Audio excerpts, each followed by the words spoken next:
General Council of the Church by P.C. Thomas, page 9.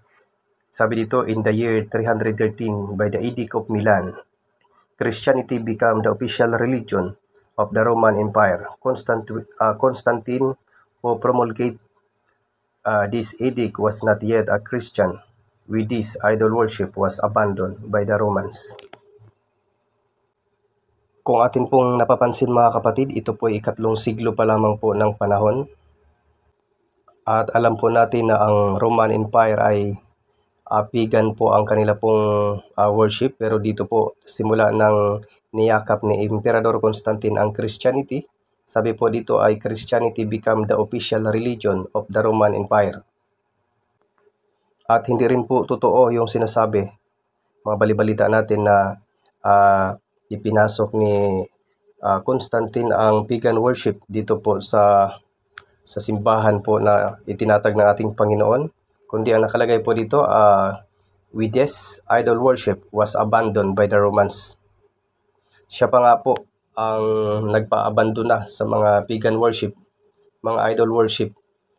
Nitong ibig sabihin ay wala pong katotohanan yung mga sabi-sabi.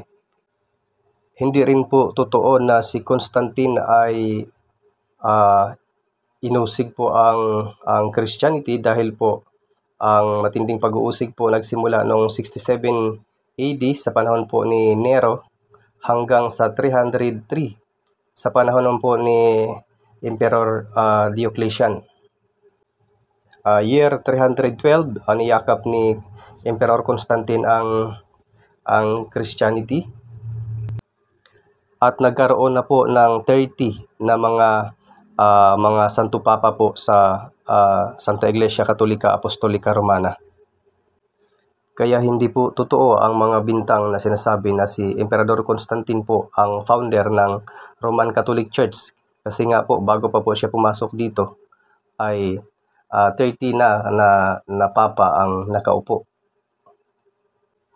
Kaya minsan ang nangyayari po sa history ay nagiging his story. Lalo na kung tayo po ay walang kaalaman, background dito po sa mga history na to, akala talaga natin ay totoo ang mga sinasabi ng mga pastor galing sa iba't ibang mga sulpot na relihiyon. Ngunit ito mga kapatid ay naipakita ko sa inyo. Ito po ay history. Bye-bye po at God bless.